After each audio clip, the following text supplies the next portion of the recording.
My Family Thinks I'm Crazy, a podcast where I, your host, try to give you some tips on how you can explain all this weird, wild, crazy conspiracy stuff to the people you love most. Because that's what I've been trying to do for the past 10 years with no success.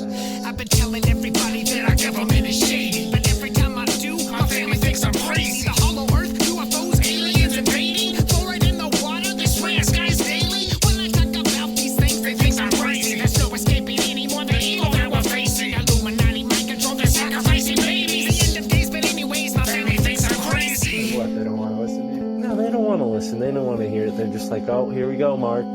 Off again with your... Mark being Mark again. Yeah. So, that's the thing about podcasts is when you're on the air, and it's like therapy, If I can't talk to my family about this stuff, I'll talk to you, Matt, and all our listeners. You always tell your whole podcast. Yeah. So who are we talking about today, Matt? They think that I'm crazy. They really think that I'm crazy. They really think that I'm crazy. My family thinks that I'm crazy. In the ever-growing and shifting fabric of society, spinning, bending, and folding, flossing its red thread through your candy-coated teeth as your plastic brain is putty in the cold metal hands of psychotronic devices, blasting chaotic frequential blare, clamoring and clattering, braying your moldable mindscape, all while you sit eyes and mouth agape, allowing the psychotropic culture drip morphinic ectoplasm to suffocate your creative spark. Wake up, sleeping masses, from the pop fascination. It's a blazing apparition of hellfire leading moth-men, moth-women, and moth-in-betweeners to their unglorious demise. Here in the western sector of subjective cultural reality lies an occulted codex at play in most of the entertainment that attains your focus. Return to the real. Return to the real. And returning to this show is an author, podcaster, and researcher working to crack these codes and expose the true meaning hidden in our pop culture. Isaac Weishaupt returns, joining me, Mystic Mark, here on the My Family Thinks I'm Crazy podcast. Thank you for listening and enjoy this episode with Isaac Weishaupt. You have this global mass induction of fear of death, which is very similar to, Skull and Bones. Basically, the whole world was put inside of that casket, inside of that coffin. And then it plays out. The ritual is the psychodrama, and it changes the whole world and alters the minds. And it activates parts of your mind that you aren't even aware are being activated. And look, I'm no neuroscientist. I don't understand how all this works, but they study, Freud and Jung and all these people that really do understand how this works.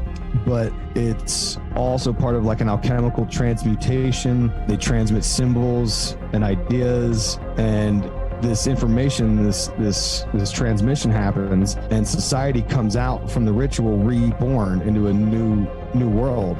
The Illuminati decide, like, look, now's as good time as any. Let's go through this mass psychodrama ritual because they know where they want to take the new world.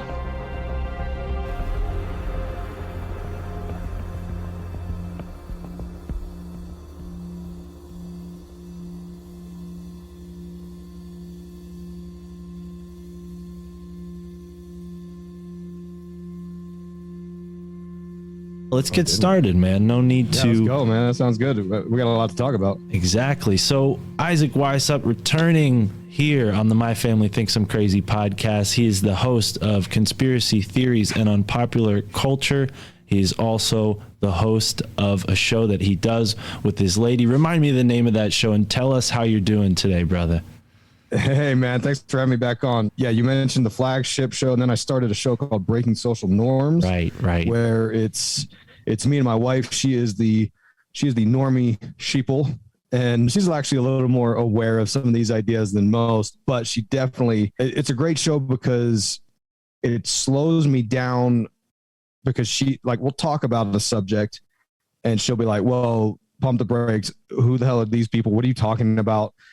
And it's stuff that a lot of people like you and me and a lot of people in the audience a lot of people probably know a lot of these names, like, you know, Jack Parsons, the Knights Templar, the Baphomet. Like, we're all very familiar with these terms, but the normal sort of folks getting into this field of study, they have no idea. So it's really good in the sense that she slows me down and we can go into trying to understand the fundamentals of these ideas because they're very important.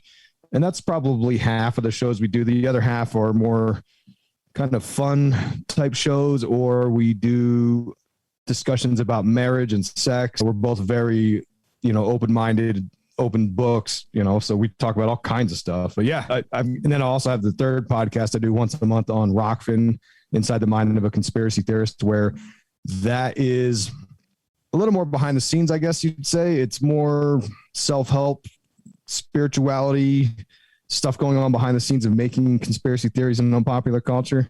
So there's 3 shows now. You know, I'm taking the Sam Tripoli formula and just adding more shows to the mix, which I don't know how he does it because I'm exhausted with 3. I hear you, man. Yeah, I do a couple myself, and it is hard to juggle them all, but you do it well, and I think you got a good balance there. You know, it's nice to include your family. With this show, the title, My Family Thinks I'm Crazy, we tend to bring a lot of people in who have trouble discussing these things with their loved ones. So to see you sharing all of this insight with your woman, I mean, your wife, that's awesome, man. So yeah. I haven't tuned into that show yet, but here is my promise. I'm going to check that out, and I'm going to make sure my girlfriend sits down and listens to it with me. So we're going to add that to the itinerary. But for today, we got a bunch of different things we want to get into. First thing I wanted to ask you, you know, we see a lot of people doing conspiracy research in a certain style nowadays. I'm sure you see people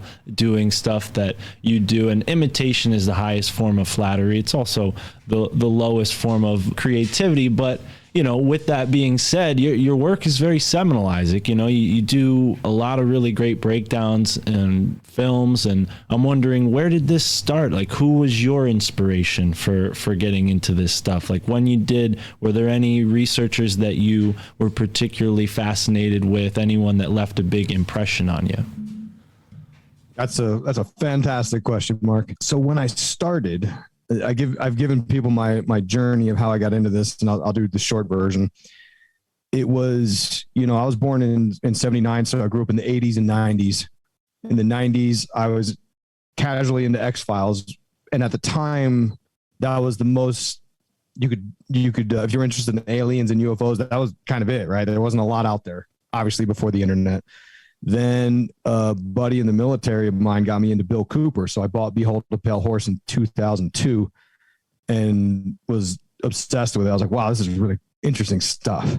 But even at that time, it all seemed very sensational, and it was just kind of more fun and entertainment for me. Just to, you know, I like to be scared, right? I like horror movies and stuff like that, and supernatural elements.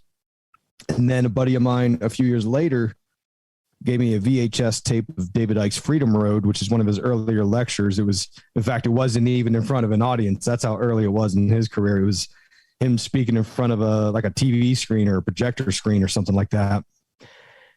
And that David Icke, like, I call it my 2-stage red pill. Bill Cooper kind of opened up my mind, and then David Icke started filling it with all this stuff. And again, I was still very much intrigued by it, but I was still very much casually in disbelief. I was kind of like, well, I don't know. It seems a little crazy. Lizard people, moon matrix, all that stuff, right? But actually, I don't think he was talking about the moon matrix back then. It was the first David Icke book I bought. I'm trying to look at it. Human Race, Get Off Your Knees, I think it's called. That's the one where I read about the moon matrix. So I took that with me and then started the blog in 2011, IlluminatiWatcher.com.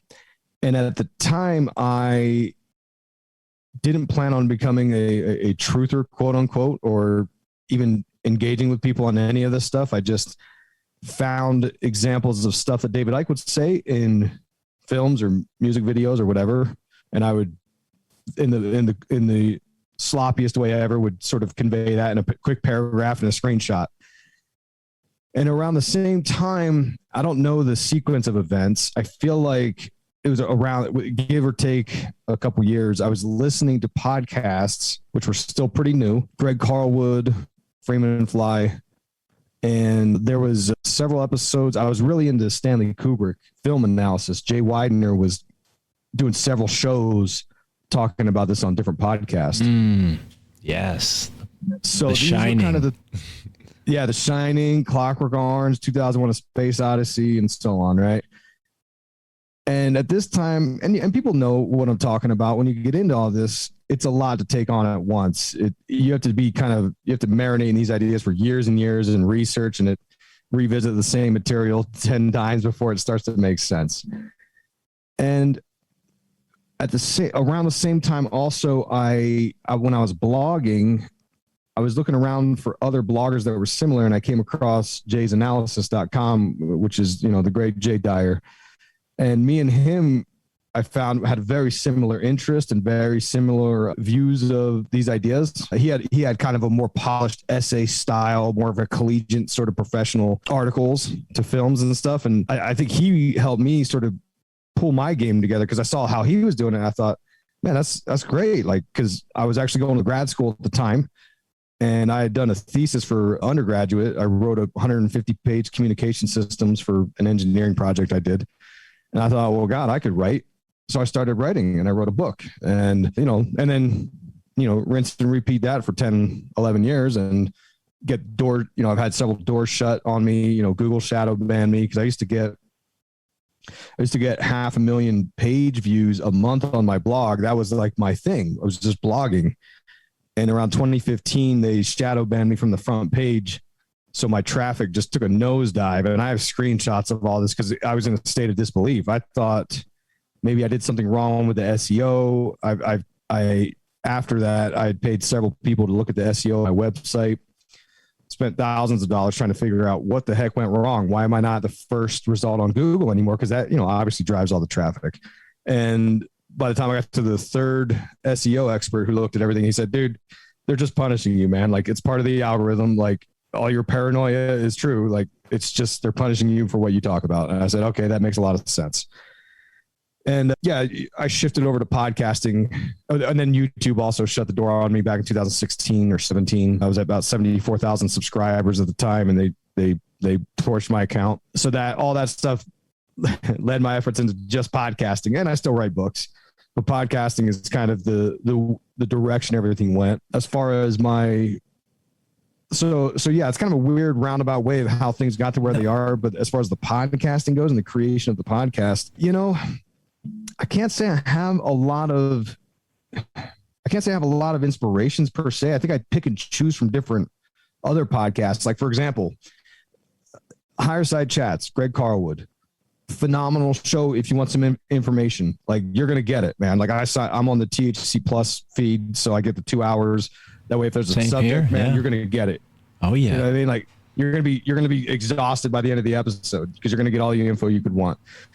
Then you got Tinfoil Hat, which excels at keeping it moving and keeping the entertainment value up and keeping it funny and that kind of thing.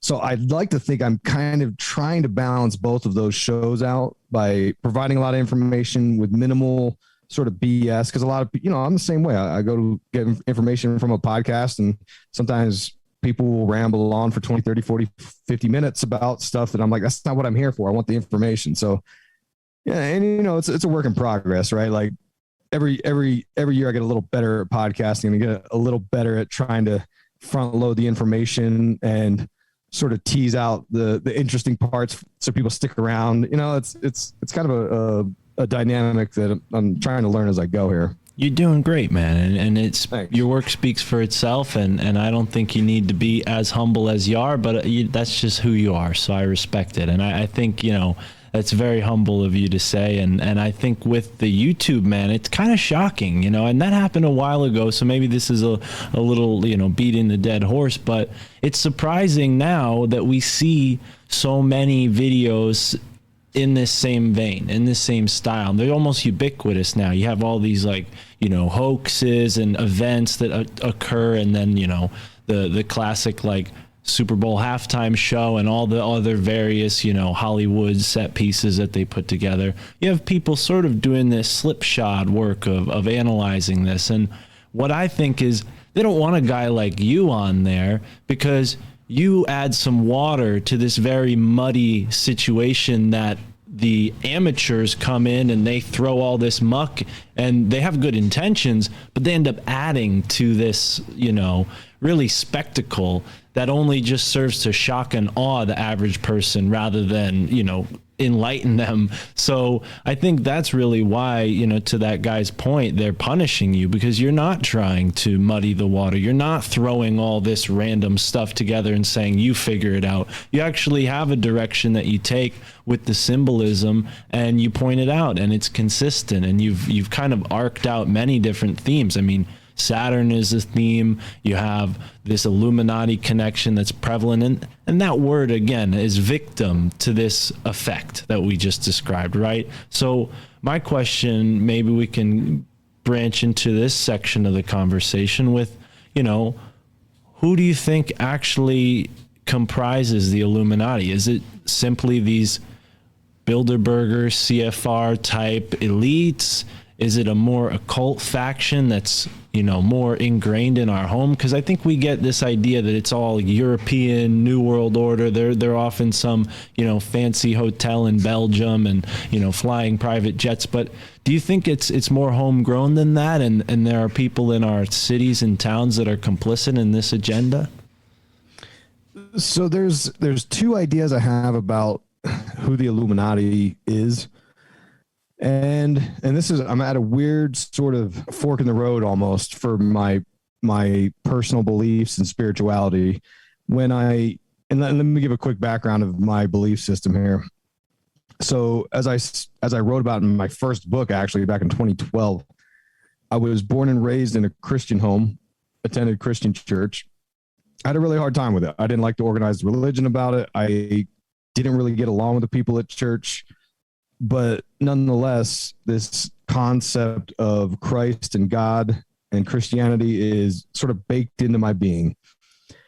And I've struggled with this for many years, where I've thought, if I'm ever in a plane that's getting some rough turbulence and it's going down, like, I'm saying some prayers to God. You know what I mean? But then when I sit back and think about other aspects of it, I think, man, there's a lot of holes in this idea. There's a lot of reasons why I don't believe this stuff. So I go back and forth, right? And I struggle with it. And it informs my worldview, and I can't help but have that as part of me, even though I disagree with a lot of the concepts I'm supposed to believe in. Like, I'm pretty much a heretic if you want to, boil it down to my beliefs in Christianity. Like, my church would be like, dude, like, we don't believe any of that stuff. And I'd be like, yeah, I know. That's why I have a hard time. So, but I still show up. I want to pray with you guys. I feel the same way. I'm with you. Yeah. And I think I did, who did I do? I interviewed, my name is drawing a blank here. I interviewed a guy who was talking about Christ consciousness. So I'm looking at that next. But anyway, that's a whole massive topic. But when I started the blog, it was very much, I think I was overzealous, right? And on my journey of research, the first half to 2/3, I was very overzealous in saying that I believe there's a battle of good and evil, which I do believe in still, but I feel like I may have lumped in a lot of the occult belief systems in with evil. Whereas now I'm kind of understanding, like, when we say occult or, hidden, like the esoteric sciences or whatever you want to call this thing, this alternative belief system of the nature of reality, I think that it's kind of like witchcraft. You got white and black, right? Like, black magic could be used self-centered and to improve one's positioning only. White magic could be trying to make the world a better place. But I think for many years, I labeled, when I talk about the Illuminati, I was talking about occultists and people who practice ritual magic and people that understand that more of the nature of reality of our world. And we're talking about the Hermetic axiom, as above, so below, and the ideas of ritual magic and creating your own world. I think that there's one element of that in there. I don't know how it fits in. I do know. So, like, for instance, the magical order, the Ordo Templi Orientis, the OTO, that was more or less Crowley's way of having an organization around his religion called Thelema. And it was ritual magic and sex magic and all this stuff. They originally, I think it was Carl Kellner, because there was two guys that basically founded the OTO. I think it was Carl Kellner was the one that was actually trying to revive the Bavarian Illuminati. So I say that because it more or less proves that when we talk about the Illuminati, there's an element there of, could it be the occultists that are using ritual magic and trying to create this philosopher's stone and this alchemical idea of, you know, unlocking immortality, more or less? Like, that's one big element of this. But then I've got this other big element where the Illuminati is this line of thought leaders, and these are the same people who are the elites, or the, you know, the top 1%. You know, people going to Bilderberg, people going to Bohemian Grove, and these are the people that I would argue maybe it's the same thing as the white magic, black magic idea. Some of them are just, you know, businessmen trying to make money, trying to make connections, but some of them are into these dark occult forces, the black magic side of the house. And I think that they are also studying the occult, and they are also trying to understand this secret knowledge handed down through all these mystery schools and secret societies. And they are black magicians in the sense that they're greedy and they're only worried about themselves, and they want to use their power and wealth to push symbolism or messages that keep us divided and keep us separated, so that they can continue to, you know, have all the power and the wealth in the world. So in conclusion, I think that when we talk about the Illuminati, we could be talking about a bit of all of these things. But when I talk about who are the bad guys, I would say that it's the part of the Illuminati that are into the black magic side of things, that are just seeking to have a better world for themselves and not everyone else. And they want to keep all this occult knowledge to themselves only and prevent the masses from understanding any kind of way of enlightenment. Wow. And, you know, I think that's really reassuring to hear you say that. And, you know, a criticism that I had of your work was that I felt that you might have been lumping that together. Now, given that when you're just a bystander listening, you're far more critical until you actually get your hands in and start doing it yourself. At that point, I had way more respect for you than I did as just an average listener. But I see how your point has evolved, and I'm with you. I almost feel like I'm sort of coming from a backwards angle, in the sense that when I grew up, I had a very similar, you know, idea about Christianity as to you. But then I started to, when I smoked weed, I started to realize, like, oh, they were all lying, and this new age stuff is the truth. And now I'm sort of walking back from that new age stuff, realizing, like, okay, maybe that was loaded with some like catch-22s and some dead ends and some traps. And now I'm realizing, like, to your point, there is a white magic versus black magic war going on, and there are so many elements at play. You really can't just chalk it up to, like, oh, well, it's only the Catholics' fault, or it's only the Templars' fault, or it's only the Freemasons' fault. Like, it's really seems like a concert of many different forces working in concert at various stages in history. Yeah, it's pretty maddening sometimes trying to flush out what's real and what's not. And I new age dabblings, I've had them for probably 20 years now. I've read several of these new age books: The Secret, What the Bleep Do We Know? The Alchemist is one you've covered, I think, right? You you have something on your Gumroad available. I'm not sure how lengthy it is, but it's about The Alchemist. That's another one. Mm-hmm. A lot of people used to recommend that to me when I was younger. Like, oh, you got to read The Alchemist.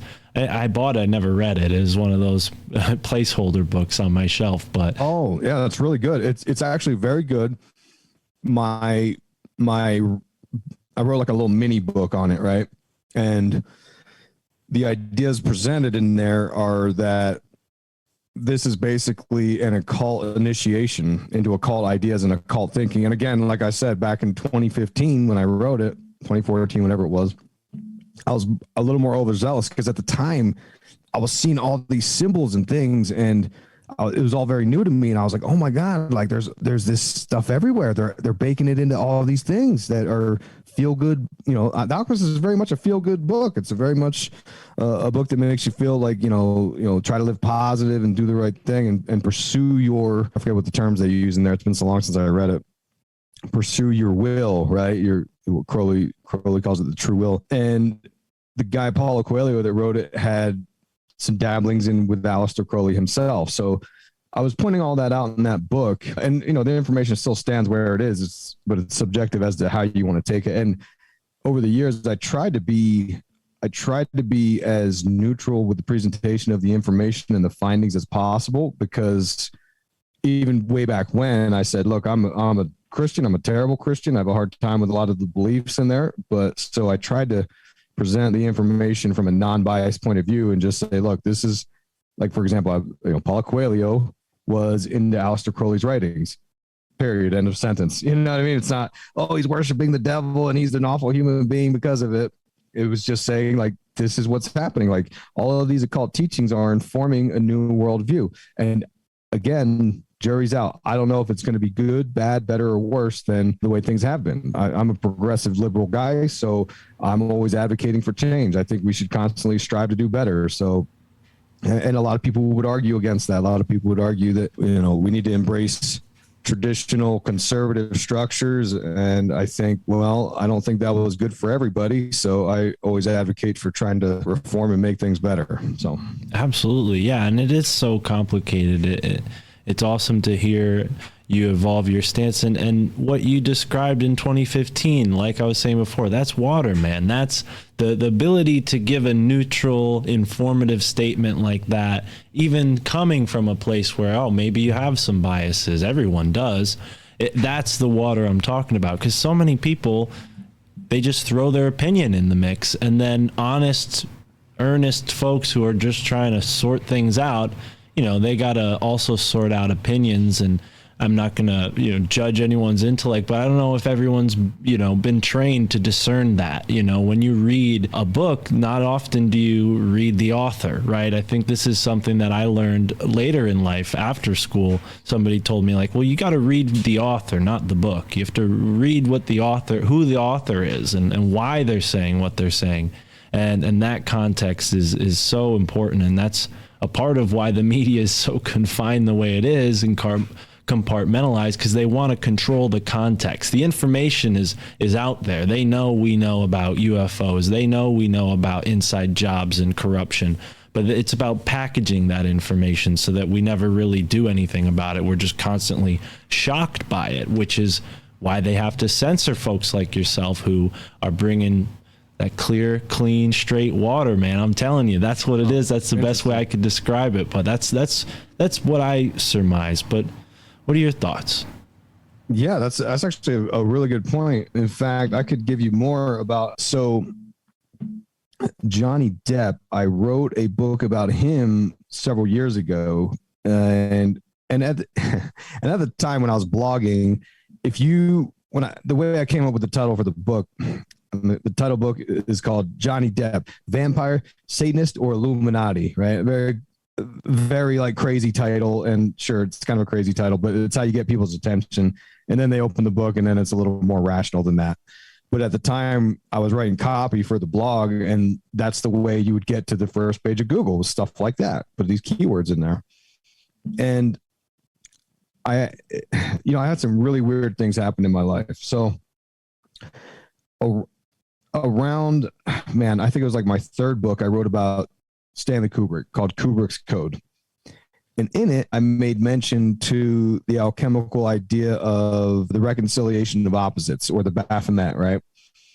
And in it, I made mention about the occultist Genesis P. Orridge, he's dead now. He goes by the pronoun they. And on my blog, I used to read the comments. Genesis P. Orridge allegedly wrote a comment on a post about the Kubrick's Code book and kind of giving me grief.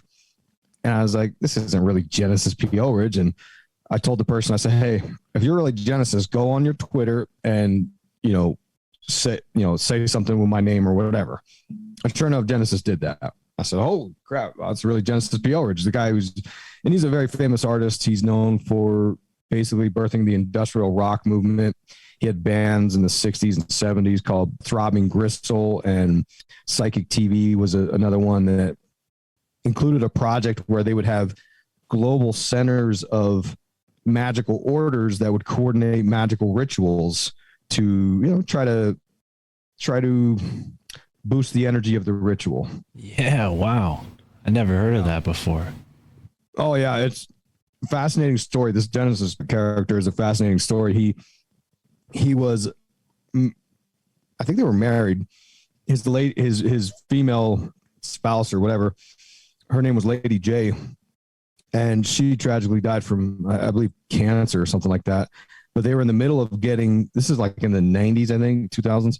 They were in the middle of both getting transitionary surgeries to become a unified sex, gender.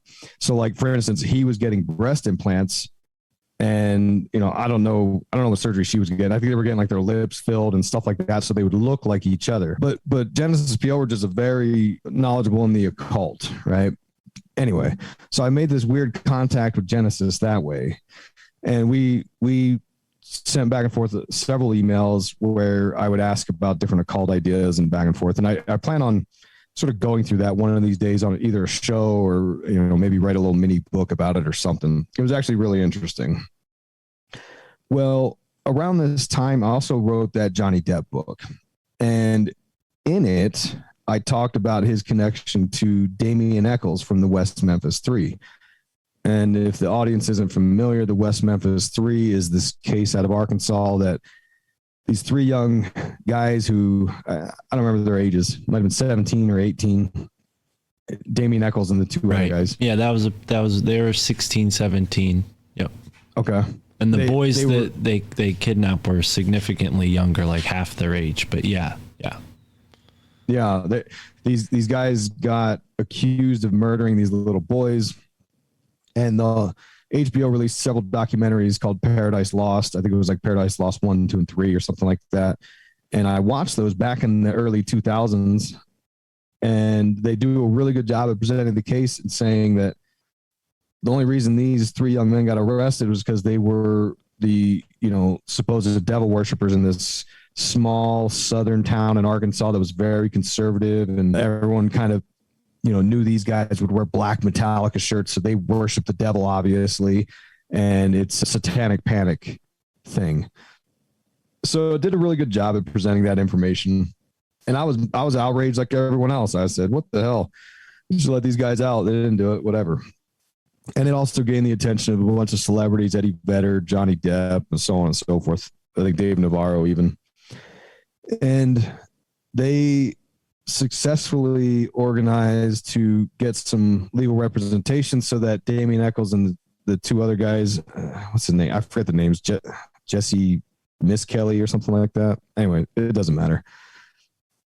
These three guys eventually do get out of prison early. They did what they call an Alford plea, which basically said they have to admit guilt, but they'll get out for time served. And they did that because apparently there was enough evidence to, I don't know the law. The law in America is really goofy. No, to a certain extent, they were able to lessen the sentence they would have gotten by pleading guilty and then also cooperating with whatever the circumstances of their plea bargain was. But yeah, it's state by state, and I think this happened in Tennessee. So I'm sure Tennessee has its own strange laws like every other state. Yeah. And so Damien Eccles gets out, and he starts to embrace a lot of this occult magic stuff. And, much like I talked about with the rest of my journey back in that early time period, I thought, wow, this is kind of crazy. Like, this guy's into all this stuff, turns out. And I even said it way back when, like, just because you're into Aleister Crowley doesn't mean you murder children. So there's that. And strangely enough, over the years, I've changed my tune a lot on that. I even read William Ramsey's book that basically William Ramsey's book presents a lot of the interviews and some, evidence, I guess, from the whole case. And I read the book and thought, oh yeah, Damien Echols and these two guys did kill those kids. Like, that's pretty crazy. Right. So like I go back and forth. No, I hear you, man. And I if I learned about Eccles and all that stuff when I was 19, 20, 21 years old, I would have said exactly what you said prior to this swing that you just laid out there. And it's because of how they control the narrative. And I'm so glad you brought that up. And William Ramsey, he's been on this show. I'm sure you've talked to him or you're familiar with his research. He is, really, really brilliant with the way he puts that together. I saw Chris Knowles recently do a good breakdown of West Memphis 3 within his Secret Sun Institute on Patreon. Definitely recommend you check that out. And yeah, Chris Knowles was mentioning a lot of William Ramsey's research and a lot of the original case evidence that didn't make it to this whole Hollywood set job of oh yeah, these guys are just some poor metalheads that got wrapped up in this crazy nationwide panic that really amounted to nothing anyways. Don't look into Rose Valley, Pennsylvania or any weird places in Delaware or anything like that. But yeah, there's a lot of weird stuff. I know you mentioned Jay Widener earlier. I always get him mixed up with Jay Parker, who has a much different pedigree as far as what he's researched and what's happened in his life. It's really sad. But yeah, when you understand the darkness that really could be on the precipice of our society, it's like, geez, to my earlier point, I don't think the Illuminati is just this, Klaus Schwab guy. It's more than that. It's here, it has its own roots in neighborhoods, in cities, in towns and states here in the United States. And, maybe the West Memphis 3 was a part of that somehow. With everything we've learned about MK Ultra, how many of these people are patsies that are just unaware that a cult of some kind is using them as a Manchurian candidate of some sort? Yeah, absolutely. That includes that Tom O'Neill book about Charles Manson, the Chaos book. A lot of weird stuff, man. There's and then what I wanted to wrap back up with the Damien Echols talk, the West Memphis 3. I've seen enough law shows now on TV, and I've read enough that now I don't know how much I trust the cops, because they will interview someone for 12, 13, 14 hours until they break down, and people will falsely admit guilt. So now I question all the things I read in the Ramsey book. Not to say that Ramsey's not a great researcher, or I doubt what he's saying, but now because a lot of the reasons I believed that maybe Echols and crew did that was because of the interviews and stuff where they would admit to it. And I was like, well, why would you admit to it if you didn't do it? Well, there is a reason. It's because the cops will beat you down because they want to try to get the confession. So they'll keep you in there, and maybe they don't know their Miranda rights to remain silent or have a lawyer. And, so unfortunately there's a lot of strangeness involved. And then on top of that, Damien Echols recently was petitioning to have some new kind of DNA testing done, because I think they're alluding to the idea that one of the parents actually did it. And the cops in that town refused to do the DNA testing. And I think, man, if I'm Damien Echols and I really killed those kids, I wouldn't be pushing to have more DNA testing done, but he was. And it makes you wonder why the cops or the legal system or whatever won't allow that to happen. Aren't they interested in finding the killers? I don't know, man. I think that, like you said, there's a battle for reality and defining reality. And I think that the legal system and the police, they have just as much of a vested interest in trying to make it look like everything's under control. And that's one of the big takeaways I found out in 2020 when the pandemic hit.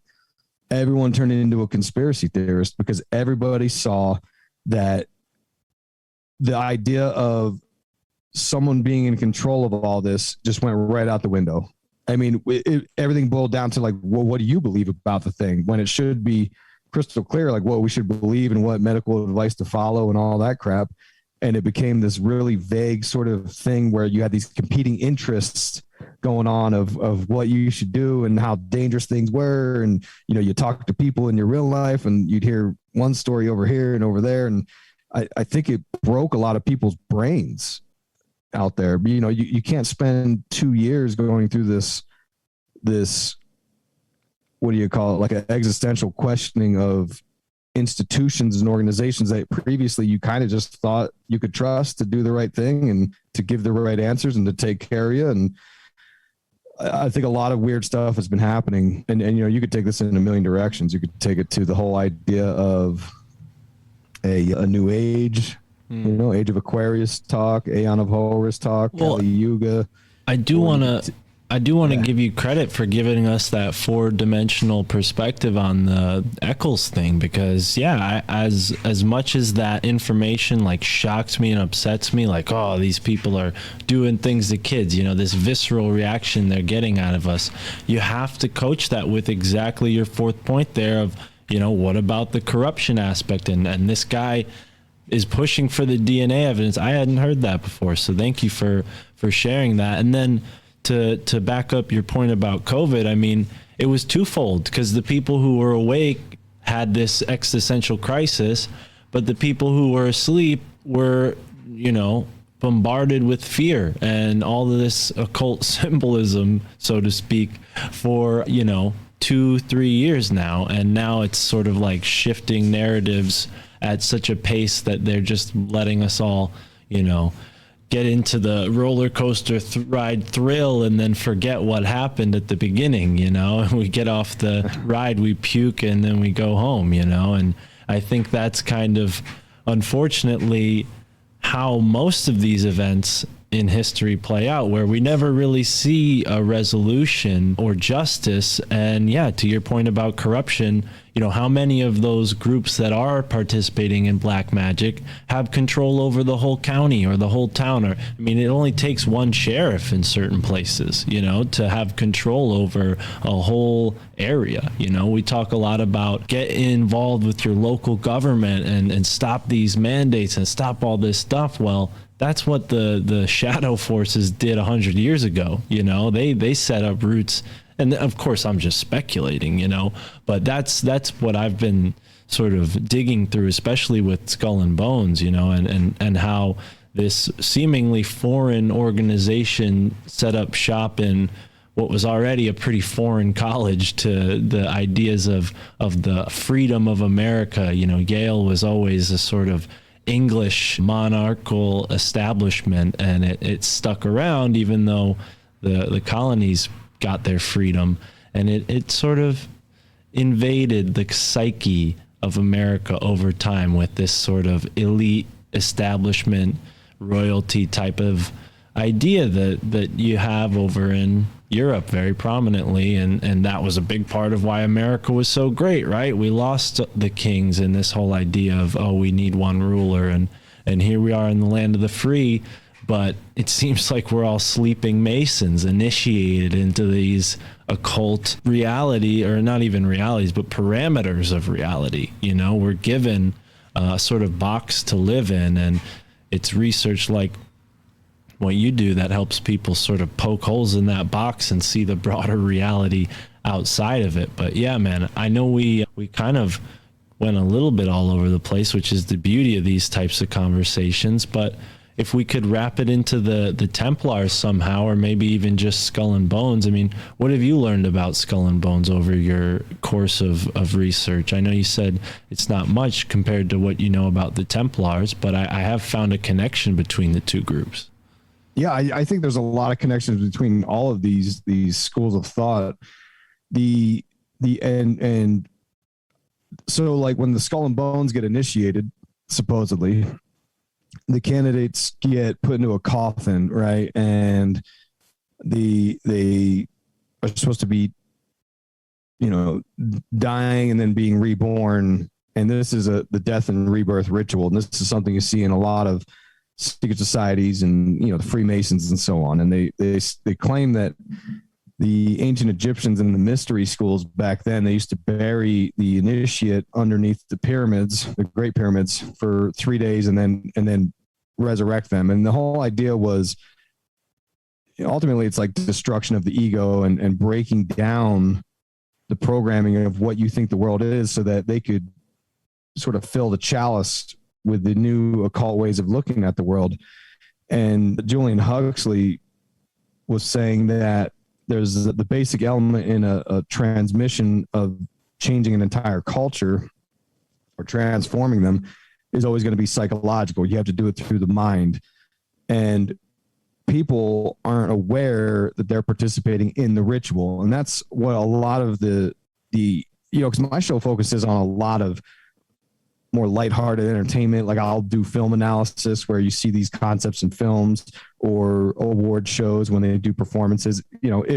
If the theory fits, I'll talk about it. It doesn't always seem to be the case, but you see this in a lot of rappers, because I'm a hip hop guy. So I've seen a lot of, rappers come and go that have shown us this symbolism, all the way back to Tupac and Big, talking about how they're going to die. Big's album Ready to Die, and then they died. All the way up to XXXTentacion, who his last video was him lying in a coffin and being reborn. But these rituals, and you could tie this for a more rational example, the years of during the pandemic, especially at the beginning, a lot of people were living in a state of fear, as I was myself, when you didn't know what the heck this thing was. Is this going to be like, Captain Tripp's virus from the stand? Or are we all going to die? Nobody knew at first. So you have this global mass induction of fear of death, which is very similar to, Skull and Bones. It's basically the whole world was put inside of that casket, inside of that coffin. And then it plays out. The ritual is the psychodrama, and it changes the whole world and alters the minds, and it activates parts of your mind that you aren't even aware are being activated. And look, I'm no neuroscientist. I don't understand how all this works, but they study, Freud and Jung and all these people that really do understand how this works. But it's also part of like an alchemical transmutation. They transmit symbols and ideas, and this information, this transmission happens, and society comes out from the ritual reborn into a new world. And I think the reason why, and I kind of play both sides of this fence, because some people will say, oh, the whole thing's fake, and some people say, oh, there's definitely a band. It was made in a thing and released and on purpose and all that, right?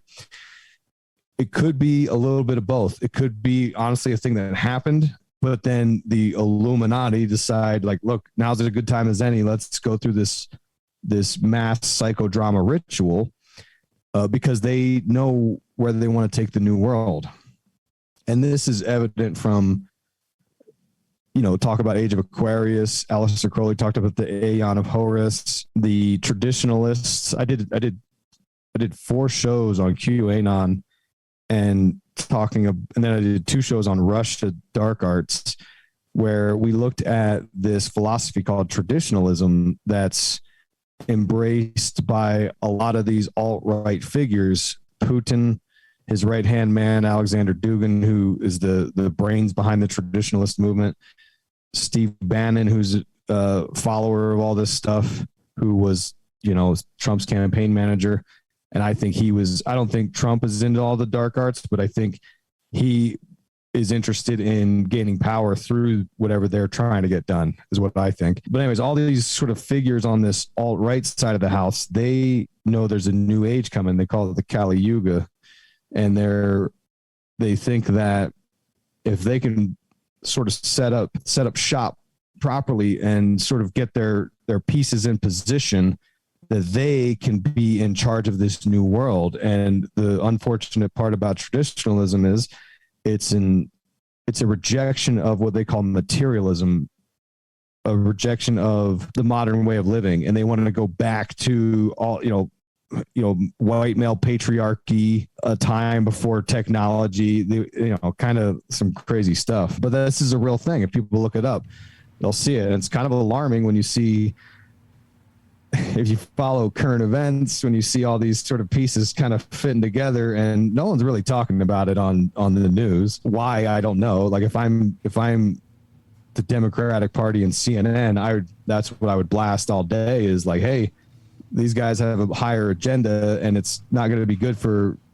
people that don't fit into their paradigm of who's the superior person. But it's very clear that that's what's happening. But anyways, I think that's just one example of what I'm saying is, I think sometimes events happen, and sometimes there's battling groups trying to battle for control and power, and that would just be one example. And you could take that to the other extreme, and you could say, well, there's also a group that's trying to create this, utopian genderless society or whatever, right? Like, and you wouldn't be wrong there either. Like, there's an element there too. So it's a lot to take in, a lot to look at.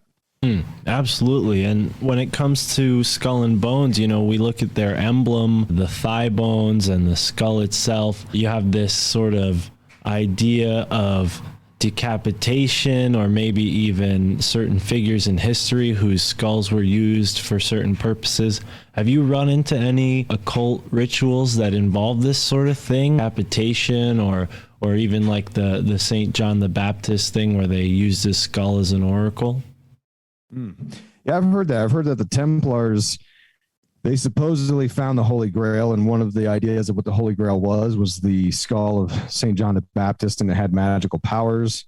That's one idea. And I've also read, I think it was Bill Cooper talked about this on his Mystery Babylon series, that the Knights Templar would be buried with their legs crossed, which is where the Skull and Bones apparently got the whole idea from, to have the thigh bones, right? And they put them on the gravestones of the Templars. Another idea I've heard about the skull would be and this goes into some really kind of out there stuff. If you read Mark Booth's The Secret History of the World, he talks about what he claims to be, you got that there you go. If you remember, he talks about the occult understanding of the history of the world. And one of the ideas he presents is that through evolution, man in its current form, like the reason that, Homo sapiens sapiens are the I don't know, what do you call it? Like not the apex predator, but like the highest form of consciousness of life on Earth, is because of our frontal lobes. And you wouldn't get that frontal lobe through evolution without the skull that was able to encase the brain so that it could evolve and form into what it currently is. And the idea that Booth presents, and this is my paraphrasing from reading it 8 years ago or whatever, was that you needed the dead, because the skull is like dead material is how they view it. So without death, you can't have life. Without the skull, you can't have the formation of the brain and the higher form of consciousness. So in a way, they look at death as a necessary evil. And this goes into like a lot of that Saturn worship stuff, Wow. Saturn bringing about the time and constraints and all that stuff. Yeah, man, absolutely. And, I'm so glad you brought that up. And don't give yourself any discredit, because I read that book 8 years ago too, and I couldn't even pull that out of the ether. So yeah, that was spot on, and it fits into something that I was reading about. There's a man named George Hegel. He was a prominent scholar in the University of Berlin, and the founders of Skull and Bones spent their junior summer, after junior year in Germany, learning and studying. It might have been a semester abroad or something like that. I don't think they had that back then, but it was that concept. And when they came back to Yale for their senior year, they started Skull and Bones based off of a lot of what they had been inspired in Germany by George Hegel, right? And there's a whole publishing journal called the Owl of Minerva, and it's a Hegelian journal, and it's distributed by the University of Chicago Loyola. I think that's a sub college within the University of Chicago. Never been to Chicago. And within this book, they're arguing all this stuff about why Hegel's right. They love Hegel. There's all these professors from all these different schools. And this is, over the past 60 years, this journal's been publishing. But I found something in there that was very interesting. It was a theory arguing Gaia. This professor, whoever he was, said, this is why Gaia's wrong. And his whole argument was basically what you just said. And it's very interesting how you put it was a little different than how they put it. But their idea is Gaia is not a living thing because death is what initiates life. If it wasn't for creatures dying, there'd be no fuel, no nutrition for the rest of life to move on and prosper. So yeah, it's a very interesting, like, death forward way of seeing the regenerative properties of life. But yeah, it seems like Hegel was a big inspiration, and I haven't looked much into where he learned all this stuff, but I imagine the universities in Germany had mystery school aspects to them. Yeah, it's fascinating, this skull. It seems like Germany is a hotbed for a lot of this, occult teachings and alchemy and all this stuff. Right. Yeah, it goes back to the Teutonic Knights, and Rome and Germany are synonymous to some degree because that's, the history of Germany was born out of Rome. So yeah, it's a lot, man. I know we're coming down to the last minutes here, but when it comes to your work and the world today, what keeps you moving forward? What keeps you motivated? Are you working towards an ideal, or do you have a resolution in mind, or are you happy, going through the course you've set for yourself? Because you're a trailblazer. Not many people can go and pay off their college debt doing something as cool as this. So, Yeah, no doubt, man. What keeps you going? I couldn't tell you, man. And I couldn't tell you the one thing that I know that if all my funding would get pulled out from under me, I would still do it. So like, it's not about trying to make an income exactly. So I'm like, well, it's not that. It's not necessarily like, oh, I want this huge following because I want to have so many, downloads. Like, that's nice. I like that. It's cool. Like, I'm coming up on 10 million downloads here, but this year I'll hit 10 million downloads, which is huge to do, and my Spreaker, my podcast, like, they don't even have the trophy for it. So damn, I hit the wrong button by accident. I meant to give you an applause because 10 million is fucking awesome. So sorry for that stupid sitcom laugh track, but yeah, that was great. 10 million, dude. Yeah. Congrats. Yeah, it's crazy, right? And that, all that stuff is great. I don't know what it is that keeps me going. I think it's honestly, the material is super interesting to me. I think I'm trying to understand. I've always been into the subcultures.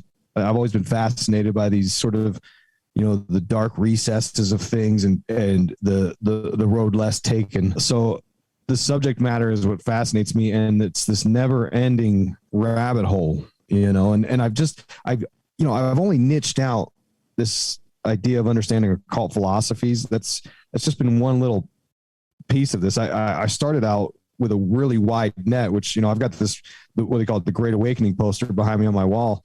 And I look at that thing and I think, dude, if I ever like ran out of material to talk about, like, there's no way I could look at just one subject on here and spend 10 years trying to research and convey the ideas behind it. So I don't know, man, there's something to this community, this sort of, this rebellious conspiracy sort of group that draws me in. So I don't know what exactly fuels me. It's just, it's in my DNA, I think. Absolutely, man. And please don't take that as discouragement. I'm just curious, and I think that's awesome in itself. I haven't heard of the Great Awakening poster, but it looks interesting. I was curious what that was. Who made that? I don't know who made it. It was around the time that, like, the QAnon, ironically, I don't believe in the QAnon thing for what it is on its head, but around that time, the website's still up. In fact, I just looked at it the other day. Is it Dylan Monroe? Does that name ring a bell? I thought I saw Greg interview a guy like that. I couldn't tell you. I know that there's like knockoffs on Amazon, but I went to the actual website. It's a great poster, man. It's got all the different conspiracies. They're all there pretty much. But yeah, it's and it tries to like sort of connect them and lump them together. So it's an interesting take on it for sure. But yeah, there's so much to learn in this. Like I feel like you could spend 3 lifetimes trying to understand all these topics. Absolutely. Well, and that poster, I'm sure if it isn't Dylan Monroe maybe it's inspired by this other guy. You've seen the Always Sunny in Philadelphia meme with the red strings and the poster board, you know, that concept. Well, there was a really well-known artist who I can't remember his name other than the fact that he had the word Mark as either a last name or a first name. And he created this style of art that people hadn't seen before. And it was essentially what you have behind you, just pieces of information. And he was investigating some really huge conspiracies. A lot of it was already, you know, published information that he put together in this sort of graphic way. And at that time, you know, there was no PowerPoint, there was no like, you know, computer program that made this kind of stuff easy. So he was just like drawing it all out, making these big conspiracy infographics, piecing it all together. And yeah, it's become sort of a well-known icon without really the author getting any credit. It almost makes you wonder. It's kind of like the Satoshi Nakamoto vibe, where they have like this, you know, unknown author, or even Shakespeare himself, right? Where you have this argument on whether it was really William Shakespeare or possibly Francis Bacon or who else. Who knows? But Isaac, This has been a philosophical, interesting conversation, and I couldn't expect anything less from a guy like you with your, you know, decade plus of research and many volumes, you know, different books for people to go and check out. Tell people one last time, you know, where they can find your work and what they can expect from you. I know you said you're sort of in a midpoint right now. You're not working on any new projects particularly, but yeah, what can people find when they go over to your Gumroad and all that? Okay, so I've got, depends on what they want to do, right? So I've got the podcast that I update every week, Conspiracy Theories and Unpopular Culture. That'll be where most people will find something they like. I've covered all kinds of movies and all kinds of stuff. I mean, current events, you name it, it's on there. So I've got the podcast. I've got an Instagram, Instagram.com/Isaac Weishaupt. And then I've got a link tree called, it's actually called allmylinks.com/Isaac W. And they can link to all these things we're talking about. We talk about my podcasts, my books that I've written on Amazon. They're on Audible. I've got the Gumroad store where you can get signed copies. I've got t-shirts I sell in the Gumroad store. I'm actually out of most of the sizes. I've got more coming in. But yeah, if they just go to allmylinks.com/Isaac W, they can find jump off points to all the things we've talked about. And yeah, man. And I'm also on Rockfin, obviously, Patreon. I'm on a Patreon. They can find all those links. But yeah, and you're doing great work too, Mark. Like, you're kicking butt over there, man. I see your shows coming, because I subscribe to your podcast too, you know. Thank you. I think, man, you're hitting some big names on there, man. I gotta take some notes from you. Thank you, man. Yeah, I mean, geez, if you ever are interested in doing more interviews, let me know. I'd love to put some guests in your email box and help you get some introduction. I mean, one person who, if you are not already aware, I definitely recommend buying his book is Michael Hoffman. I mean, ever since I've interviewed him, I've had even more confidence in his research, and yeah, he's really interesting. Yeah, I'm actually like most of the way through his Secret Societies book. Right on. Fascinating. Yeah, he's really good at it. Yeah. So you're already up on it. Cool. Glad to hear that. Yeah, he's an old school guy, huh? He's been around for a long time. Yeah, absolutely. And he's kind of up your way in your neck of the woods. So maybe it'd be a good connection to make for you. I think, yeah. And his second book that I read is Twilight Language. Fantastic. You know, that came out in Oh, there goes my dryer. That came out in 2021. So he does touch on like some of the Ovid stuff and all that. So yeah, man. But cool. Thank you, brother. I appreciate the compliments coming from you. I mean, you were, like I told you the first time you were here, you're one of the many people that inspired me to get into this. You know, listening to your several interviews on Greg Carlwood's show. I'm also a Plus member.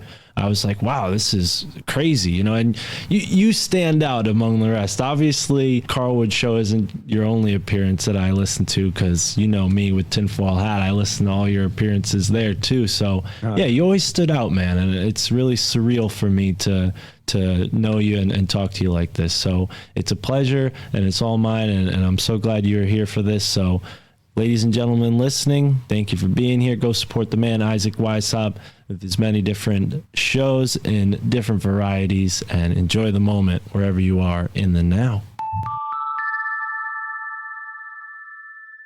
And that is another episode of the My Family Thinks I'm Crazy podcast. Big thank you to Isaac Weishaupt for joining us yet again on the show. Fun fact, Isaac is actually from the area that Tara and I just drove down to. We went to Nome Countryside. You might have heard me talk a bunch about this in previous episodes. If you're listening to this and going backwards, you'll hear me talk about it. And the trip was awesome. We enjoyed our time and our stay at Nome Countryside. We went down to the creek, swam with the Amish, and then we went on a trip to the Susquehanna River, jumped around on these big rock islands that are in the river. Tara and I had many great moments exploring. Mike and I went and looked out at the crossroads under the stars. There's so many awesome things. If you want to hear more details about our trip, go over to Your Handbook for the Apocalypse. You can find that on the Susquehanna Alchemy RSS feed. That's right. Wherever you're listening to this podcast, you can find the other podcasts that I do. Just search SUSQUEHANNA Alchemy, ALCHEMY, Susquehanna Alchemy, and subscribe and go in deep. We have almost 40 episodes of that show, plus other shows that Mike does with Ross Ben and his own solo YouTube presentations, which I converted to audio for your convenience. So yeah, please go check that out. And while you're at it, check out the other podcasts that I do, Free Thinker Society. We just put a live podcast out. Sam Tripoli and Tommy G were there live at the dojo in Morris Plains, New Jersey. You missed out. We did that. Then we went down to Pennsylvania, and it was a hell of a trip. I really appreciate everybody who supported. Big shout out to Davey Rose and John W. You guys really helped out big time, and everyone else who contributed. Thank you. The amazing time that we had inspired at least the finishing of this scene, the beginning rather of scene, the synchro-mystic exploration of the ever-expanding now. And Tara and I will be creating more editions of the scene for you to read. But the first edition is out now. If you didn't donate, then you can get it on the Ko-fi store. So go and check the link. It's in the description of this episode and will be from here on out for future episodes. And if you did donate in the past few weeks, please make sure you send me your email if you have not already received your PDF copy. Also, keep in mind that if you would like to help kickstart the paper copy or the physical copy of the book, I could use more help. So just, buy a copy of the PDF or support with a donation on Ko-fi and get that physical copy out soon. But I think this is going to be a seasonal project. Every season we'll have a new edition of the scene. So we're going to start working on fall's scene and hopefully get those out at the beginning of the season rather than in the middle like we did this time. But hey, this is how we're kicking it off as we roar our way into Leo time, the Leo time of the year. Big shout out to all of our upcoming guests. We've got a lot of great conversations coming up, and I hope you enjoyed this conversation with Isaac Weishaupt. Make sure you support on the Patreon if you want to get early releases of every episode, never any ads or anything like that. We're entirely supported and funded by our audience. I definitely would appreciate a sponsor if a sponsor is listening, but either way, we can't do this show without you. So if you find value in the podcast, bring some value back my way by signing up on Patreon, supporting us on Rockfin, or supporting us with a one-time donation. And of course, you can get a copy of the scene, and that helps out as well. Get a PDF, check it out, and it's really meant to be a guidebook for you to use as you explore this summer. So go out there, enjoy wherever you are in the moment. Enjoy the moment wherever you are in the net. I'm a little extra terrestrial, trying to stay human in a cesspool of professionals. But I confess too much off of the tongue. All my aunties and my uncles shield the ears of the young. I be saying shit and they don't know where it's coming from. In like 100 years we went Zarbomba from guns. Check the facts, check the Fed, check the stars. Stanley Mines was murked for a water fuel cell car. They each their own, you can stick with your old ways, but eat the rich and drink the motherfucking Kool-Aid. And I can see the red on your lip stain. White skin, blue collar, pure American made. Fuck it. You can keep your blood-soaked heritage and run the soul off the moon-landed narrative. Yeah, my girl thinks that I'm embarrassing. My folks think I'm nuts, but never question the parenting. Stuck in bed, so my boss thinks I'm lazy.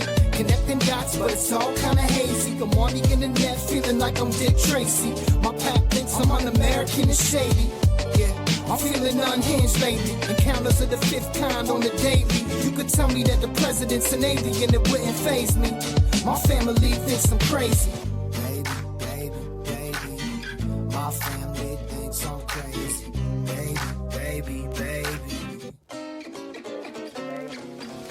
You might think that I'm off in the deep end. One too many Netflix docs on the weekends. But check the budget for our military defense. Tell me we ain't scared of something not within reason. Steel beams, another 1492. And 9/11 was the red, white, and blue. And you be lit off the floor ride and ain't got a clue. All your dreams just shit on a Rockefeller shoes. Don't believe a damn thing a politician ever said. Ain't one brick left to gold up in the Fed. They still got bricks of cocaine to make crack. Oxy's killing the working class, FDA's whack.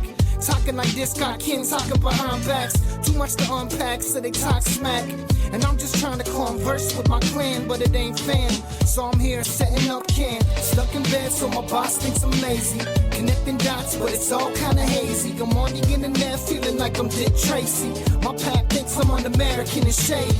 Yeah, I'm feeling unhinged lately. Encounters of the fifth kind on the daily. You could tell me that the president's an alien, it wouldn't faze me. My family thinks I'm crazy.